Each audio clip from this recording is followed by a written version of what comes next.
ধানের বীজ যে বুনছেন আইতে আইতেছেন কে চশমা পরে? হাইতাতে কারণ আছে।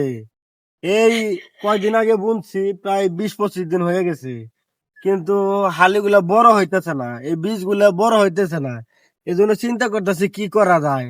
আবার প্রায় মানুষে ধান খেত বুনে ফেলতেছে, আমি বুনে ফেলতে পারতেছি না। কারণ হচ্ছে এগুলো এখনো বড় হইতেছে না, হয়তো সার দেওয়া লাগবো। সার দেওয়ার পরে এটা যখন বড় হবে, বড় হওয়ার পরে এই যে জমি জমা আছে ওই যে ওই দিক দিয়ে দেখেন, ওগুলা চাষ দিব।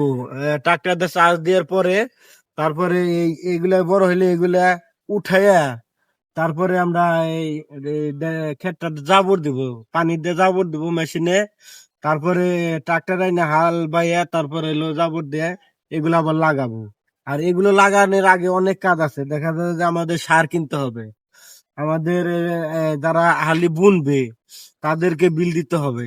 আসলে এখন তো কামলা পাওয়া যায় না, বেশিরভাগই মানুষে যারা আগে কামলা দিত তারা বেশিরভাগই মানুষ এখন এই হ্যালো বাইক অটো এগুলা চালায়। এর জন্য কামলা পাওয়া যায় না, মানে যারা কাজ করবো তাদেরকে পাওয়া যায় না।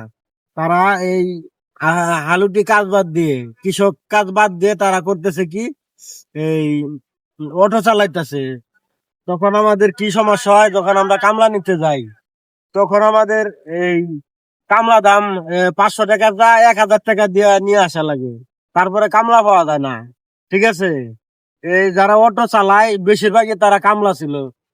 কামলা দেওয়ার কারণে আমরা আগে কামলা নিতাম, কিন্তু এখন আর কামলা নিতে পারি না, কারণ তারা এই কাজ বাদ দিয়ে তারা অটো চালায়, কেউ হ্যালো বাইক চালায়। ঠিক আছে, ব্যাটারি চালিত যেগুলা, ওগুলোর কথা বলতেছি।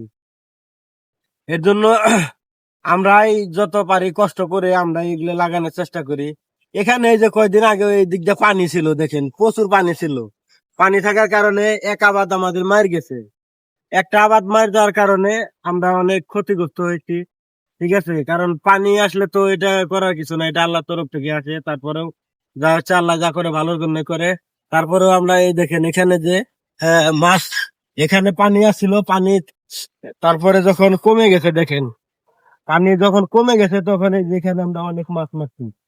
দেখেন এই যে এইটাই আমাদের এই যে এখানে একটা পাগার, কেউ পুষ্কুনি বলে কেউ পাগার বলে, এই পাগারের মধ্যে আমরা কিন্তু অনেক মাছ মারছি, অনেক মাছ মারছি।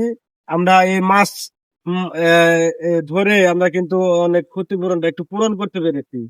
এর জন্য এই যতই ক্ষতি হোক আল্লাহ যা করে সব ভালোর জন্য করে। এই জন্য আপনারা যারা কৃষি কাজ করেন সবাই এই আপনারা কামলার আশায় থাকবে না, কারণ কামলারা মনে করেন যে এই বেশিরভাগই বসে থাকে ই করে, কিন্তু যদি কামলা নেন অবশ্যই আপনারা কি করবেন, কামলার সাথে থাকবেন যাতে কামলা ঠিক মতো কাজ করে। ঠিক আছে, আর যদি সাথে না থাকেন তারা কিন্তু চুরামানি করে, তারা কিন্তু কাজ করে না ঠিক মতো, বুঝতে পারছেন?